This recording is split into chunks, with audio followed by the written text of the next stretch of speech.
Well, hello, Dr. Koplewicz. Welcome to the show. I am so glad that you're here. Thank you. Please call me Harold. I will. And I really believe your book couldn't have come out at a better time. Anxiety among children is already at an all-time high. I think I was reading 1 in 5 suffer from some sort of mental issue. How much do you think the pandemic has added to those numbers? So I think in a good day in America, before COVID, it was 1 out of 5, right? So that means everyone who's listening or watching knows and loves one of these children, right? So if it's not your son or daughter, it is your niece or nephew or your best friend's kids. COVID is awful. COVID is a stressor that's affecting 5 out of 5 kids with more social isolation, distance learning, financial stress, worries about your parents' or grandparents' health. And those stressors, unfortunately, are not acute. This is a marathon. This has been going, soon it'll be a full year that we've been living like this. And while there's an end in sight, unfortunately, it's at least another 6 or 7 months before we'll get back to some new normal. And so it has made the anxious kid, it has made the depressed kid, it's made the kid who has ADHD more symptomatic. Amazingly, though, there's a whole bunch of anxious kids who don't look symptomatic because they're not being forced to leave mom and dad to go to school.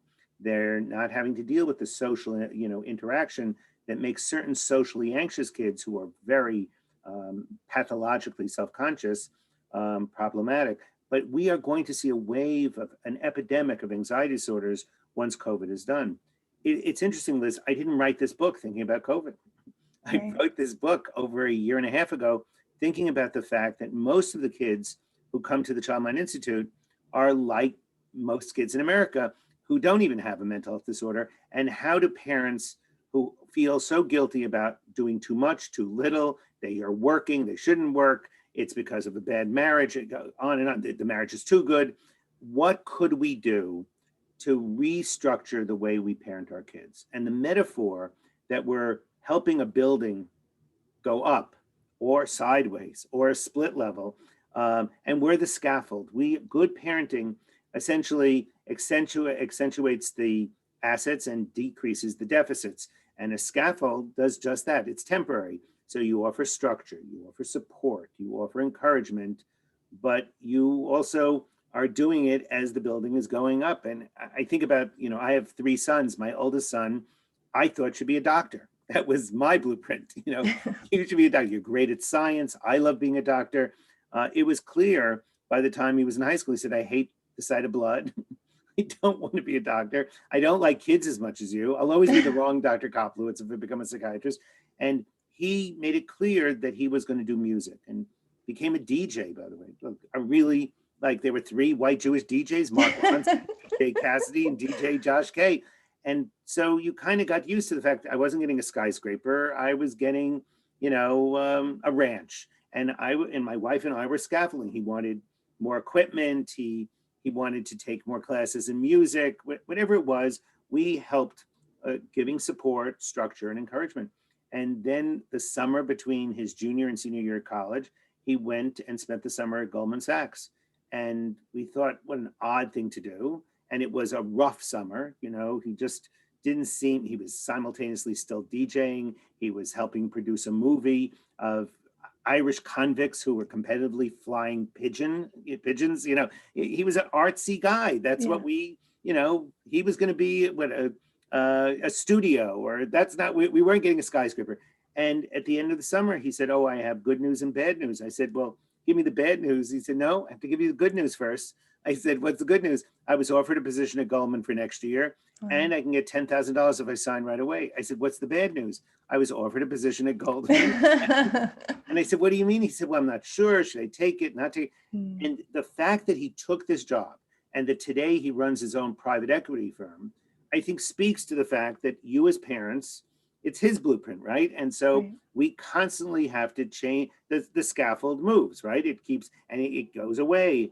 And if we do our job correctly, Liz, later on in life, our kids know when to put up their own scaffold. So if they're in college and they're struggling with math, they know to go get a tutor. And if they need a they're struggling with a paper, there's a writer's laboratory or workshop, they go there. They don't feel bad about the fact that there's a few shingles falling off. And I think that's really important. It is, but I mean, is this way you look at life and all the research that you've come across? Do you think you've come to this point because of your medical training, or is it who you are and who your wife is as people? So I would tell you that I have to read this book out loud or audible. So it's Wow. much hard. Writing is much easier than saying the words out loud. And I came home and said, I should have written this book 35 years ago. There's so Mm, many things I did wrong. And in the book, as a matter of fact, I make fun of myself. I say, don't do this at home. Um, which you was know, so refreshing. Thank oh, you. well, I appreciate that. But you know, one of the planks, if the pillars are support and structure and encouragement, one of the planks is patience, but also dispassion. And I Mhm. have a lot of trouble being dispassionate in general. And so I tell that story in the book where, my oldest son goes off to sleepaway camp. I really didn't like sleepaway camp.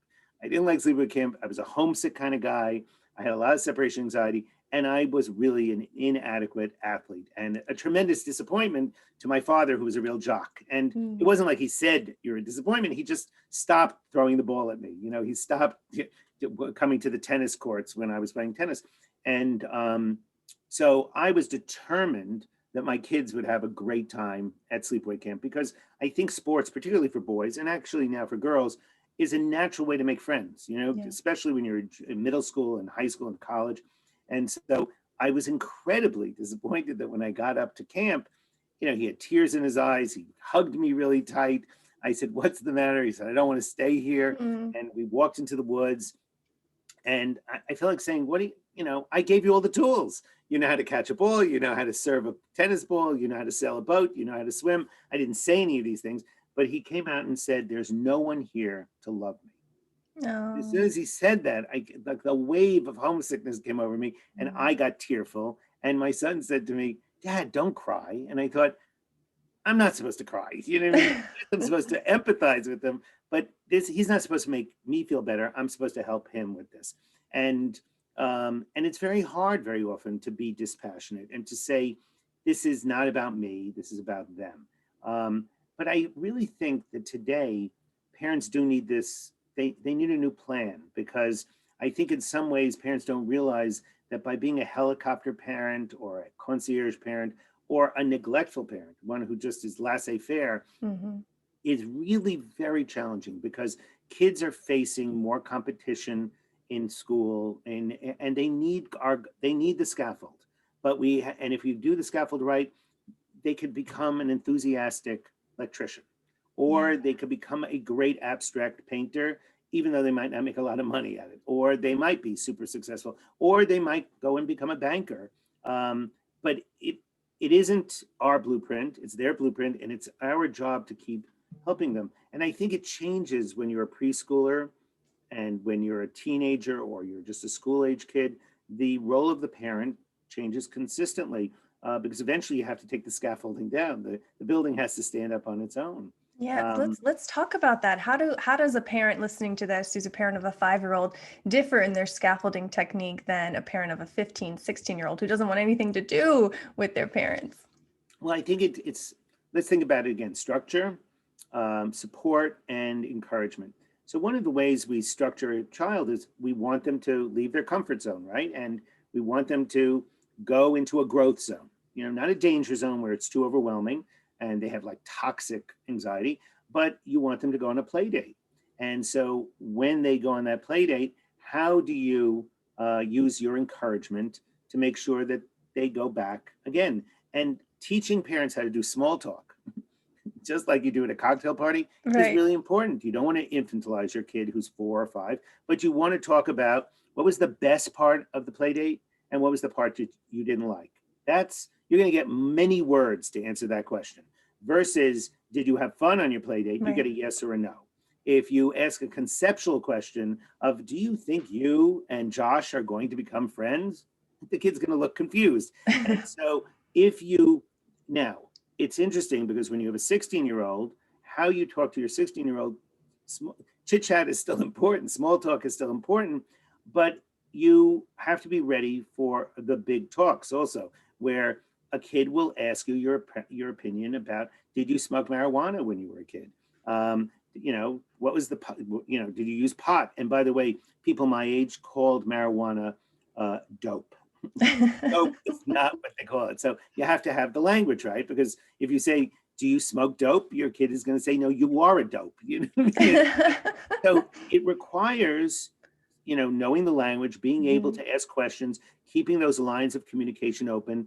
Also remembering that part of the planks of that scaffold are patience and warmth and dispassion, as I said before, and the ability that all helps you communicate. So it's going to be, I think it's much harder to be the parent in some ways of a teenager because you have to start recognizing that you have lost control and that Mm, the scaffold's never more important. But at the same time, you have to recognize that your child is going to be out of your sight for many, many hours a day. I mean, during COVID now, you know, if your kid doesn't want to wear a mask, he's going to take off the mask when you're not around. right. So you really want to make sure that there's this patience and warmth and communication going on so that they are telling you the truth, so that they're not going to get you sick or they're not going to get grandma and grandpa sick. So I think it's I think it's an everlasting point where you hope by the time they're graduating college or graduating their, you know, whatever their professional school is or um, their choice of occupation, that you can safely start taking down the scaffolding. And you do that, by the way, all along, and you can tell when it has to keep coming back. I mean, if Ah, you okay. take it down too quickly, you might have a kid who's just not functioning as well or feels shaky. I Right. mean, um, I think that, you know, I obviously love being a parent. In fact, if you read the dedication of the book, I dedicated this book to all three of my sons. And I will tell you that the day my oldest son was born, I was shocked at the kind of transformative moment you have in that delivery room. You know, Hmm. all this oxytocin, you know, your wife is yelling and it's like such a drama and you really have no role. And then the Oh, baby, you have a role. right, right. But you know, they can have the baby without you. Do you mean the Mm. baby comes out, the OB is there. It's such a good feeling. And they finally hand you the baby and you look at the baby and you say, oh my God, this baby looks just like my mother and my father-in-law. How is this possible that, you know, those genes have come through? Mhm. But you find yourself in this position where it's a truly one-way street. If your kids give you anything back, that's a bonus, right? You have to care for this kid. You have to clothe the child, shelter the child, feed the child.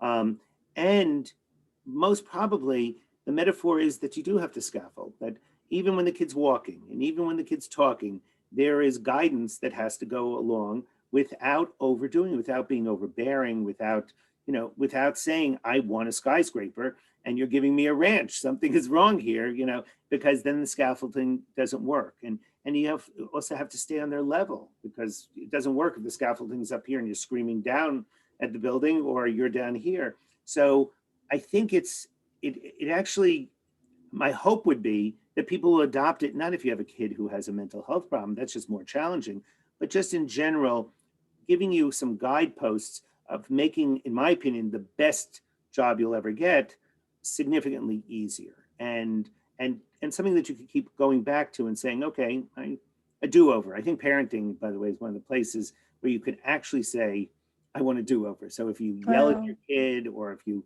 the punishment's too lenient or the punishment's too severe, that you can come back and say, you know what, I overreacted. I'd like a do-over, please. And you can tell the child, no, you're not punished for ever. I mean, there's that scene in the book where my youngest son, someone calls me and says, I'm sorry to tell you this, but Sam was at some party on Saturday and he was either stoned out of his head or he was just drunk as, you know, he was, you know, plastered.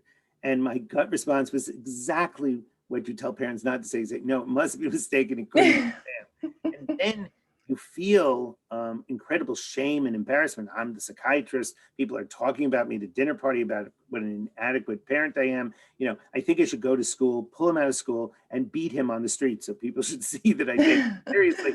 And you know, and eventually I get my wife on the phone, and she says, "No, it must be a mistake. It's not Sam." I said, "No, I'm a few hours ahead of you.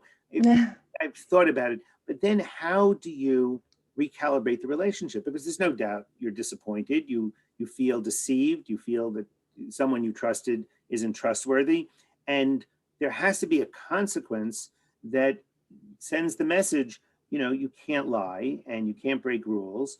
And at the same time, we still love you Yeah. and we're still here for you, but this was unacceptable. And when you were a kid, your father and mother said, this is going to hurt me more than it hurts you. Well, I'm not sure, but sometimes it does feel painful to have to say there's a consequence here, but you have to remember why you're doing it. Yeah. The reason is to help the building grow, to be stronger, to be sturdy, so that the next time around, they'll be able to self-monitor. I love that. And I love that you said that you can go back, you can amend the relationship and even how you parent. I think a lot of parents listening to this who have older children might think that it's too late. They've been the tiger mom, they've been the helicopter parent for too long. Have I already ruined my child? What would you say to them? What can they So do? I think you can redraw the blueprint all the time, okay? And it's not easy. So I think humans do two things. We negatively track. We track what's wrong. I mean, Yeah. we are terrific at telling you what's wrong with our kids, what's wrong with our wife, what's wrong with our husband, what's wrong with our secretary or assistant, our colleagues. Hey, we're just wired that way.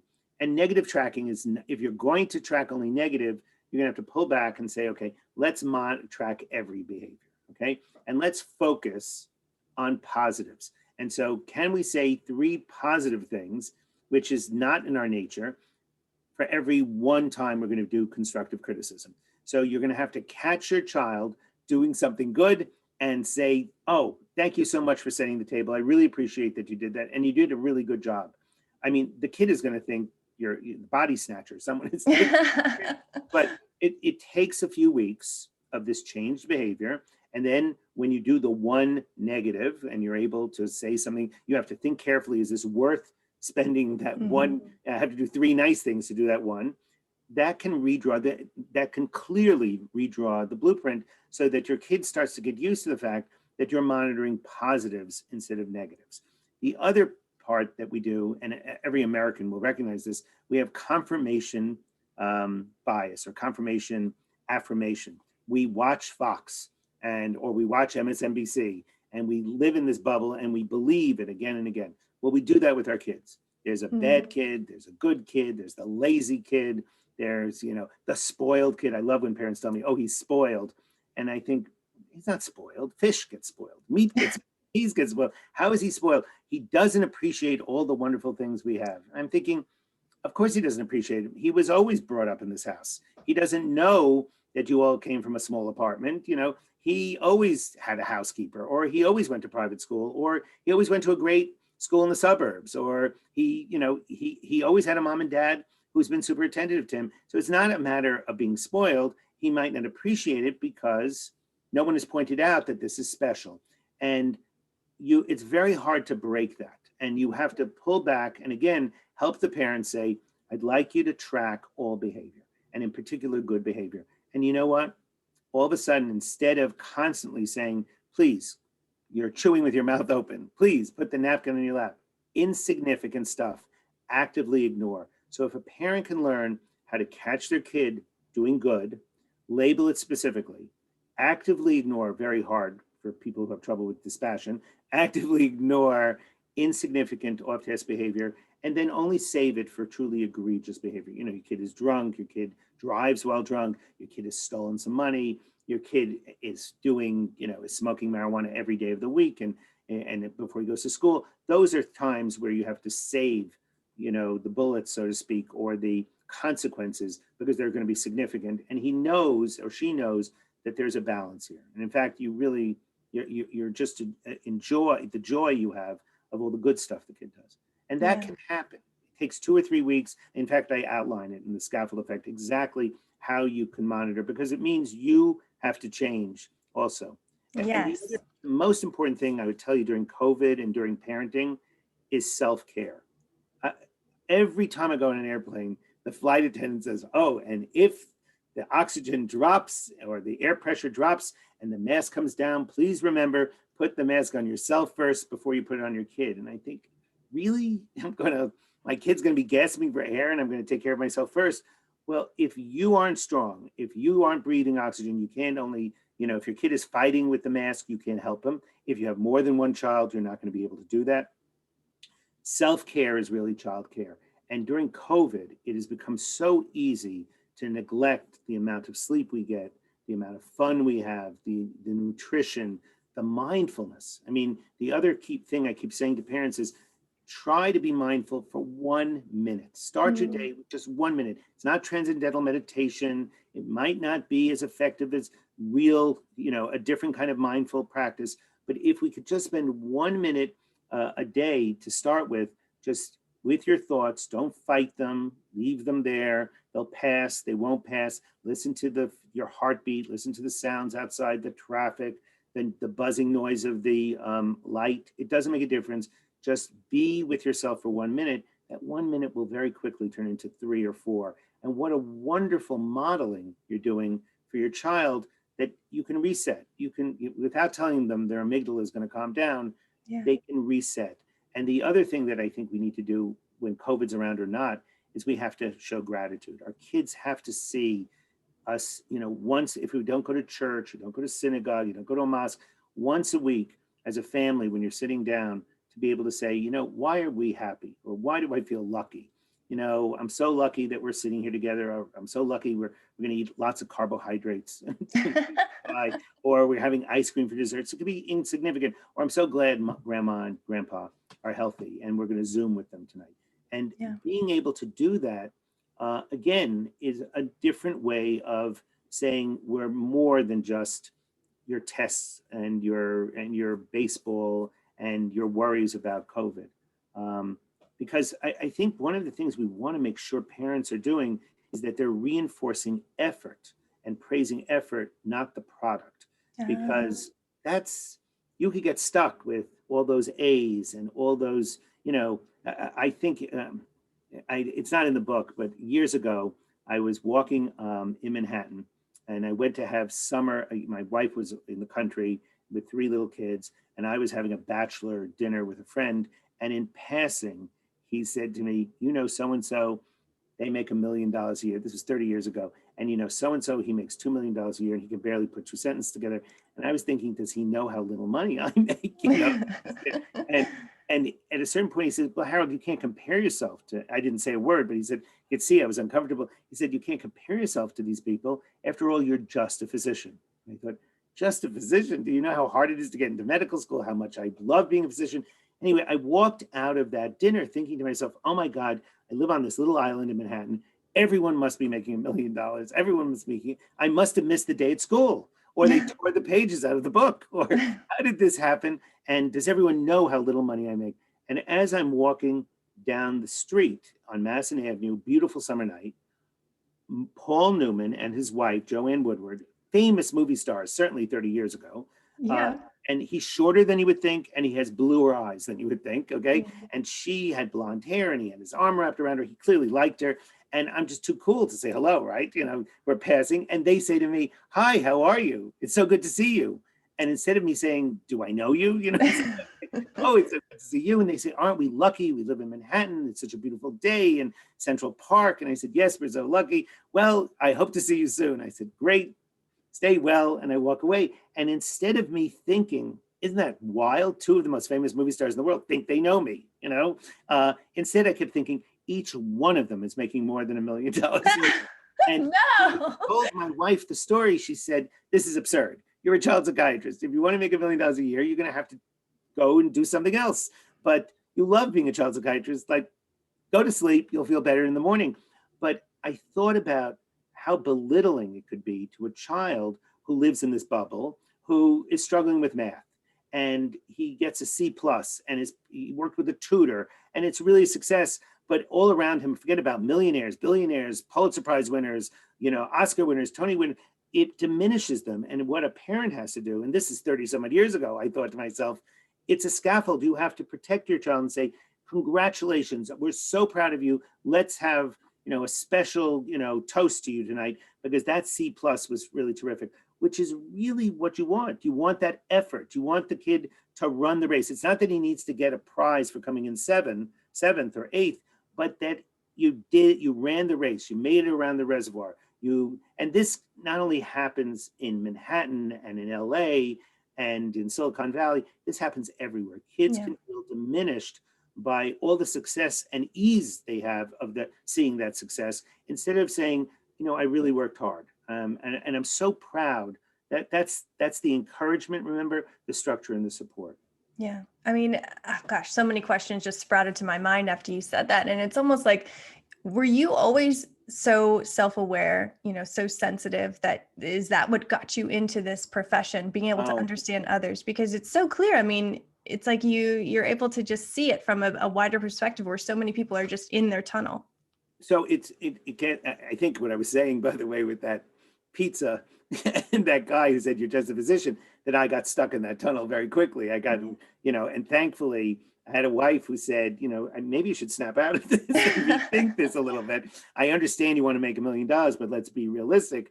I love being a doctor, and I know it's so trite when you say to people, if you really love what you do, it doesn't seem like work. It doesn't seem like work. But how did I become a child psychiatrist?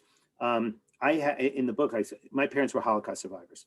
And unlike the typical picture of a Holocaust survivor, my parents actually were incredibly optimistic. And because of the Holocaust, because of their affluence before the war, they didn't leave.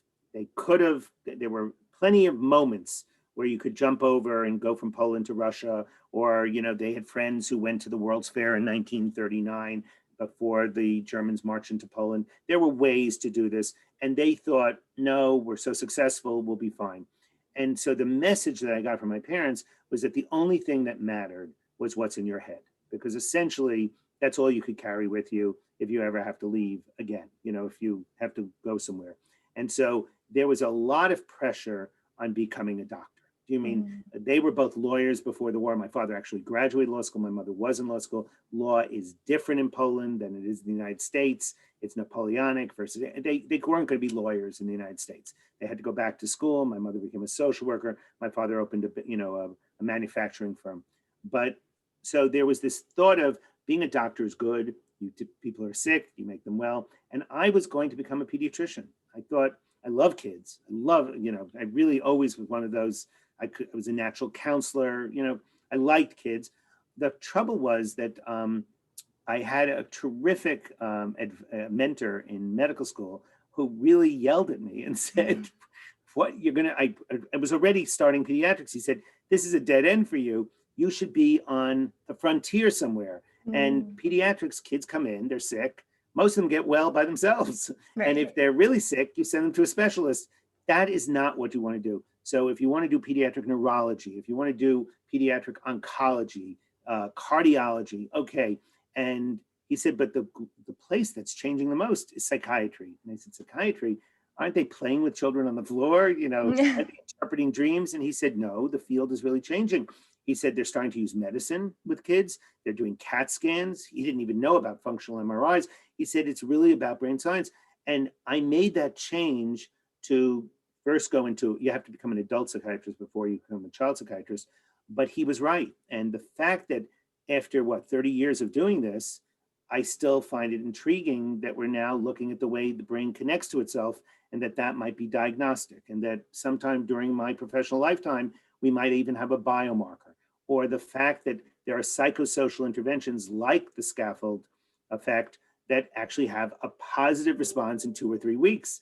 And if you can, and the brain is so much better when it's young, under the age of 24, it's kind of amazing. Take any kid under the age of 24 and drop them in the middle of China without anybody else. And within a few months, they'll be speaking Chinese.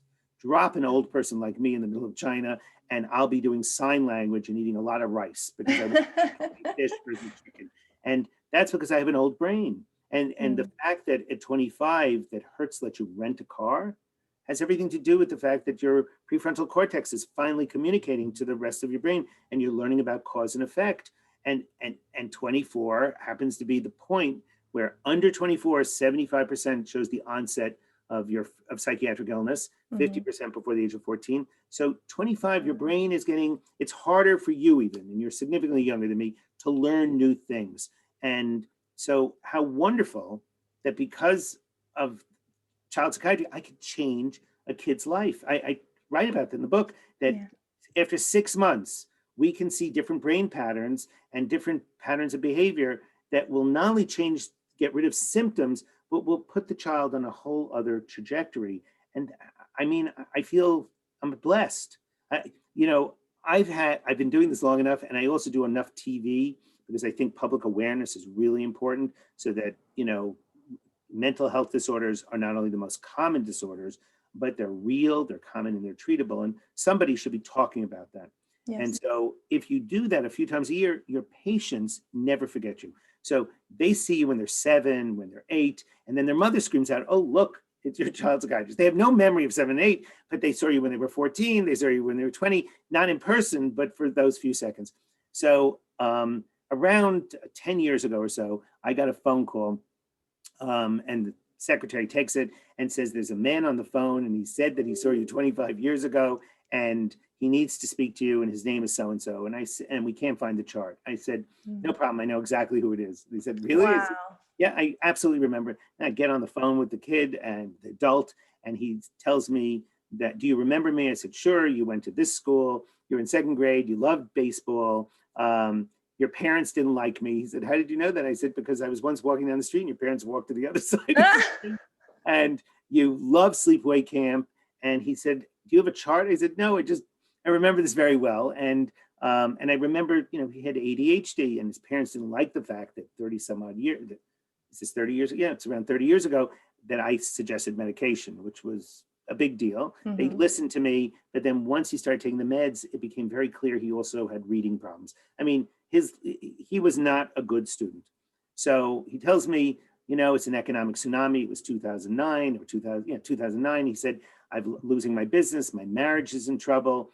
I really need to speak to a psychiatrist," which is pretty impressive, right? The Yeah. scaffold needs to put. I said, "Tell me where you live, and I'll get you the name of a good psychiatrist." He said, "I live in New York, and I want to talk to you." I said, "But I'm a child psychiatrist." He said, "But you're my child psychiatrist.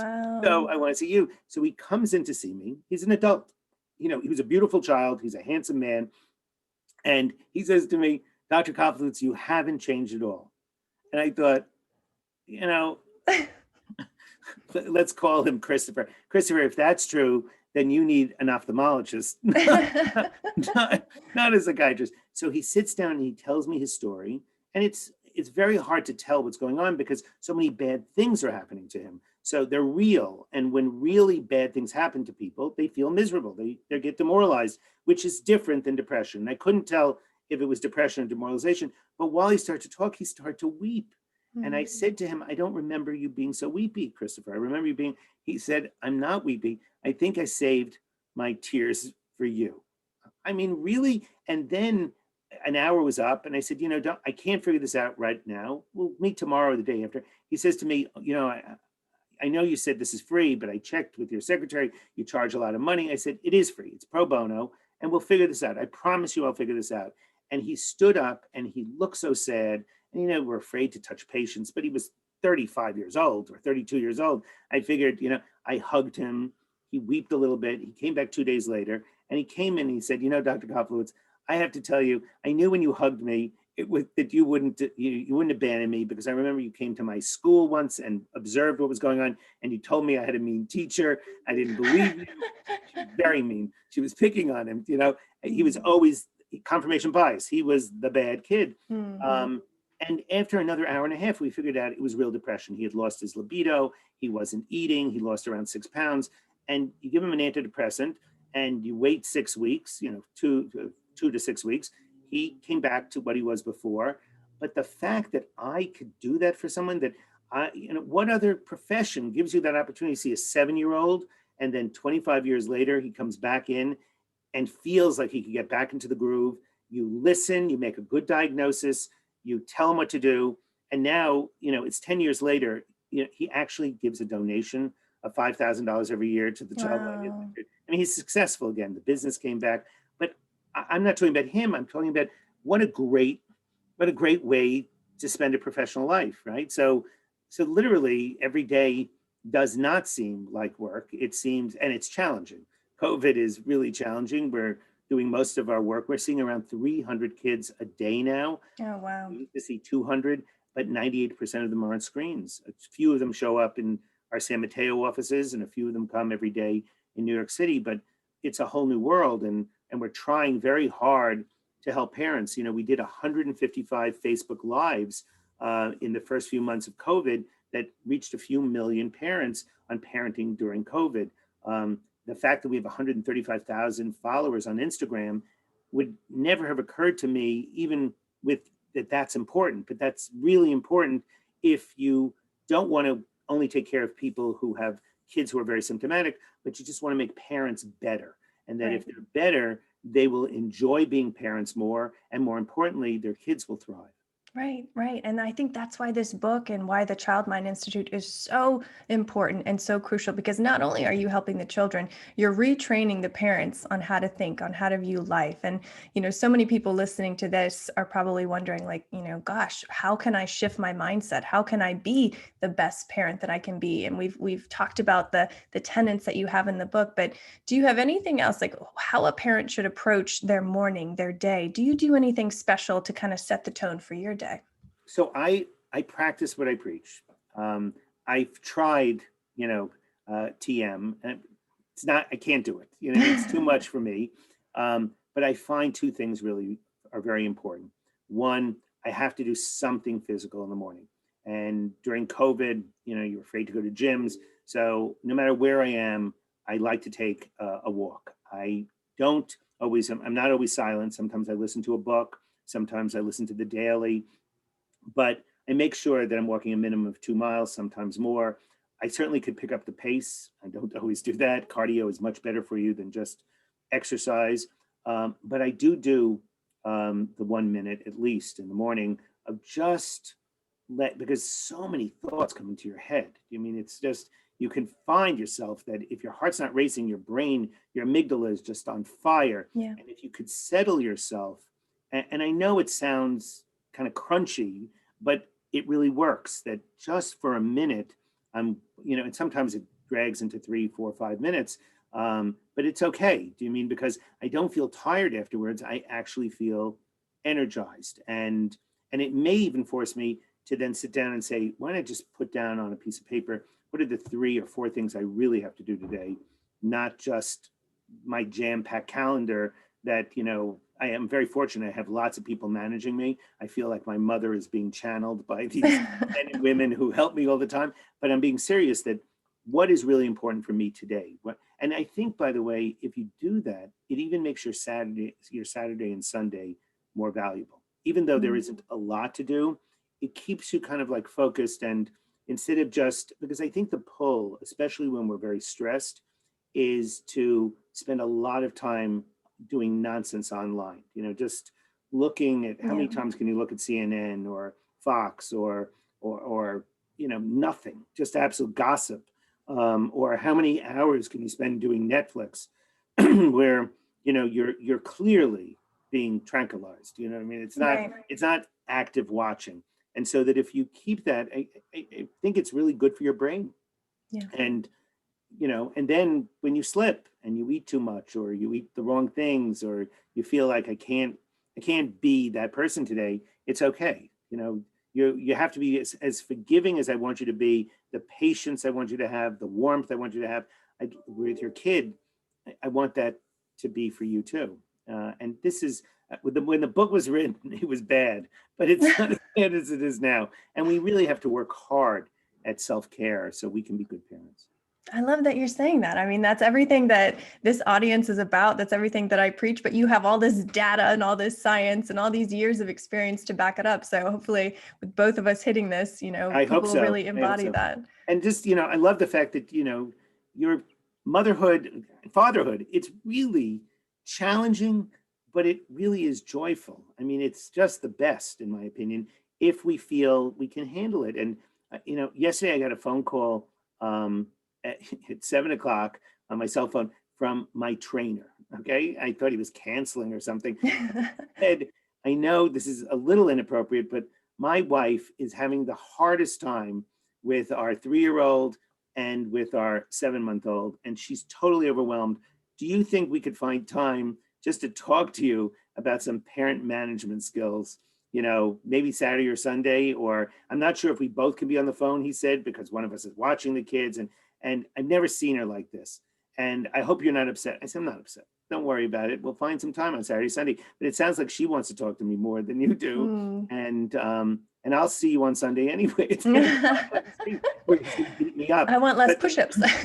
no, but this is really an insightful, thoughtful couple where I'm sure they're, being a parent of two kids under the age of 4 can be very, very trying, and they're working and they don't have the usual support of their parents or, some kind of childcare. And if I can help them a little bit, wouldn't that be wonderful? Because I know they love being parents. I mean, it's, I know that how many trainers share the details of not only who the kid, what his name is, who he's named after, how the two boys get along. I mean, it's just wonderful. He's excited about being a dad. So. Yeah. What's your favorite thing about being a parent? What do you love? So, I actually, it's very interesting. I love talking to my kids, and yet I have to be very careful about that because my kids somewhere along the line realized that I'm good at it and that they feel exposed after a while. Do you mean they share too much? Do you mean? And so we have a game in our house that still goes on with my kids in their 30s where I'll say, how are things going? And they'll say, 5 questions, Dad. 5 questions. And with one of my kids, I actually say, my youngest son, I'll say, just give me 5 answers. I'll figure out what the questions are, just give me 5 answers.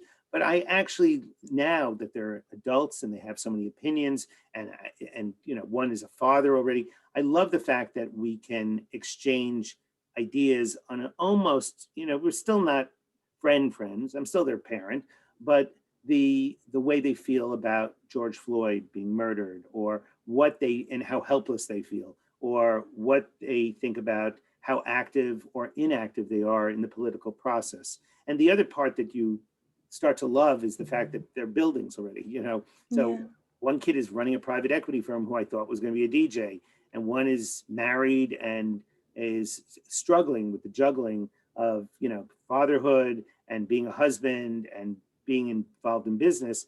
And my third kid, is so involved in politics and so progressive and so far to my left that, I always feel he's pushing me in a way that's really a growth experience. And he desperately wants to, he doesn't seem to want to make money. He wants to work in the government. He's trying, he'd love to get a job in the State Department. And I think to myself, the State Department really be lucky to have him because he has experiences that I just never had.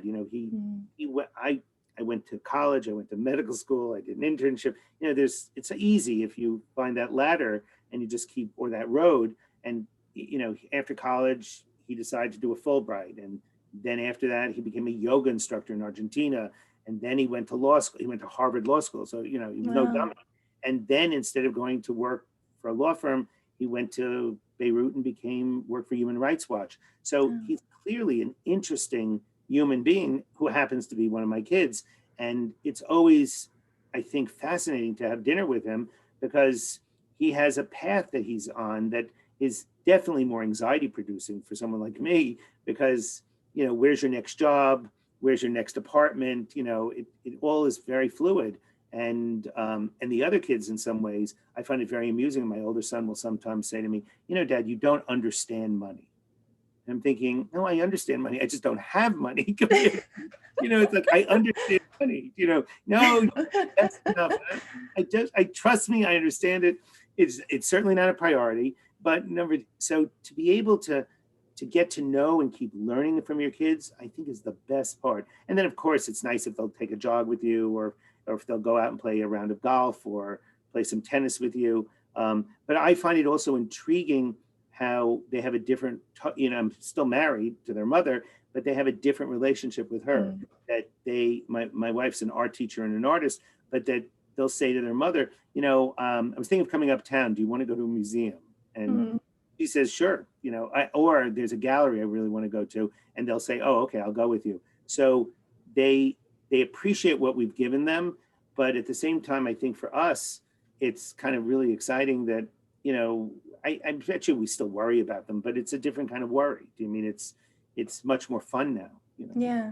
When did you know that it was time to take down the scaffolding, or is it still up in pieces? I think it's a challenge. I have to tell you, one of those times where you need a good partner to say, you're hovering here. You're definitely hovering, and you're being too helpful, or you know, it does feel a little bit like a concierge, like pull back. Yeah. And I think it got easier once they got their first job, you know, because two of my sons went to a bank to get their first job, and it was totally alien.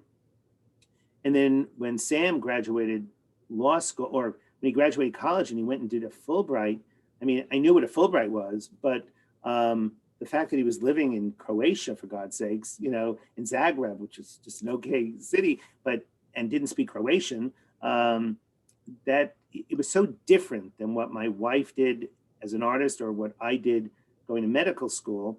And I have to tell you, what made us both feel confident is that we obviously gave them enough strength and confidence to do something that they weren't following in our footsteps. Yeah. And that, you know, we start to realize the scaffold was there for us to be encouraging and to be supportive and structured, but they were doing this without us. The scaffold became superfluous. And so it was perfect to take it down. I find it fascinating when they do ask me for advice, and I'm thinking, this is so above my pay grade. You know, I have to go look this up, you know, and most of the time now, they're not asking for an answer. Mm-hmm. They're asking for support, or they're asking for maybe an opinion or a thought or a feeling, but not, I think they know we don't have the, you know, we don't have that fund of knowledge to give them the answer as to whether or not, you know, they should buy an apartment or they should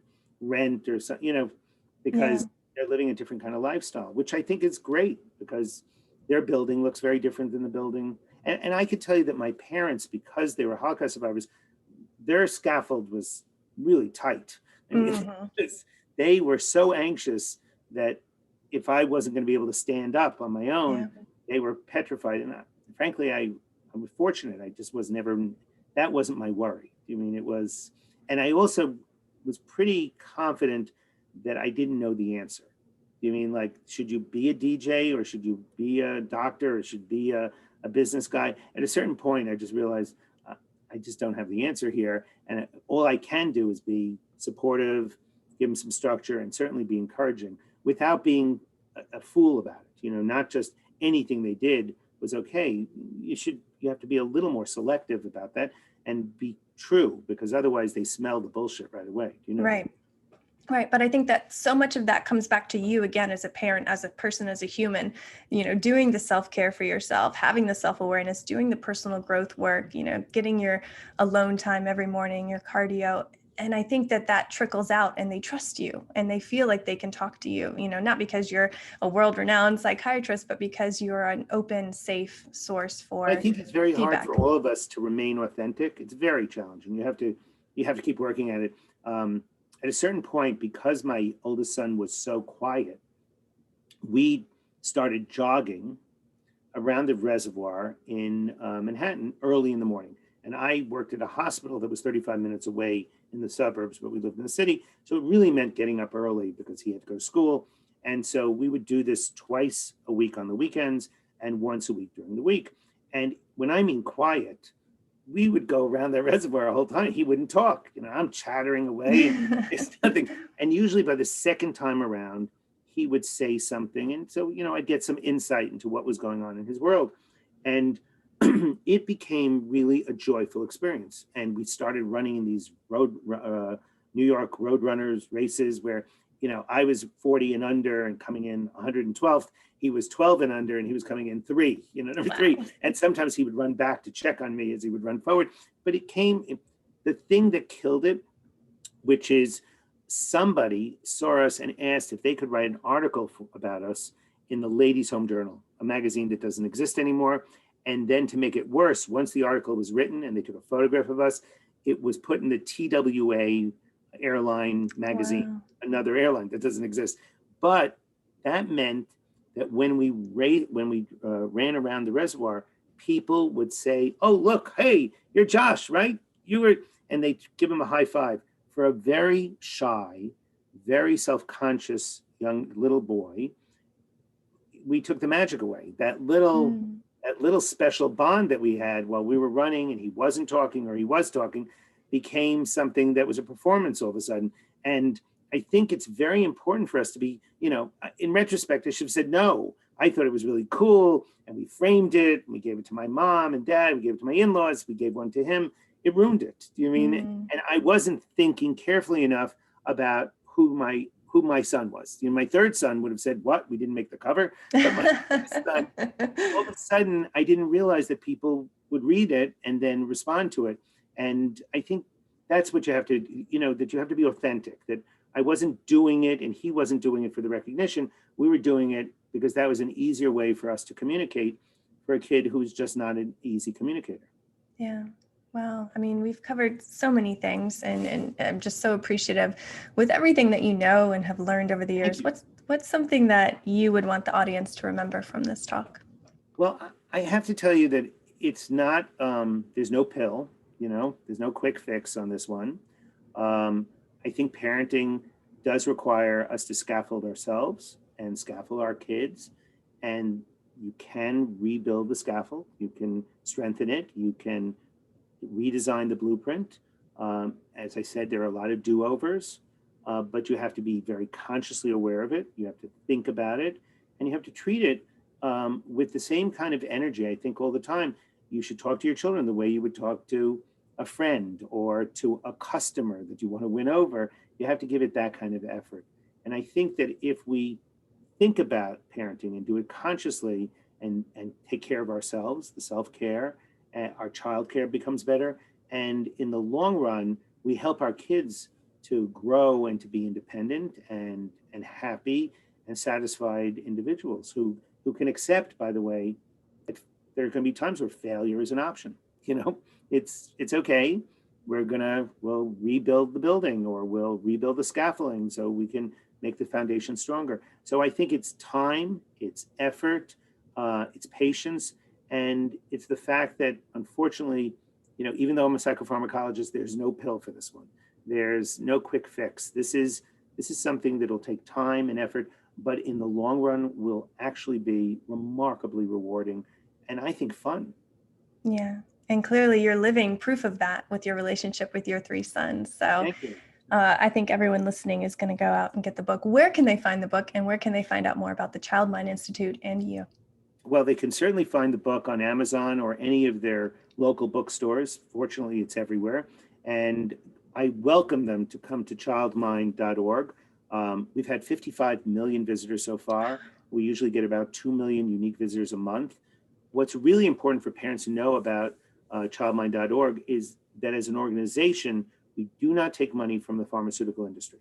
And while I'm a psychopharmacologist, if you don't want me picking a medication because someone took me out to dinner or someone gave me a donation or a very attractive, articulate person came and gave me a pen and convinced me to use one medicine versus another. So we don't let them on the grounds, not because we don't like them. They're just too attractive, too articulate, too convincing. And we don't take money from guns, liquor, or tobacco. So we take money almost from everybody else, but not for profit. We need to raise money. But I think parents should have a confidence that if they come to childmind.org, or our Facebook page, to learn about how to parent during COVID, or they have questions about whether a child really has ADD or it's just inattentive and bored, they should know that we don't have a hidden agenda. Our agenda is that we want to transform the lives of children who have a mental health or learning disorder so that they have full, really rewarding lives, and that we want parents to be better. And I think most good parents always want to be better. Yeah. So those are, the book's available, and Child Mind's open 24/7. So. Beautiful. Thank you, Harold, so much. I'm so grateful that your parents made it to America and raised you here. Thank you for all the work that you're doing. Thank you. What a pleasure. Thank you.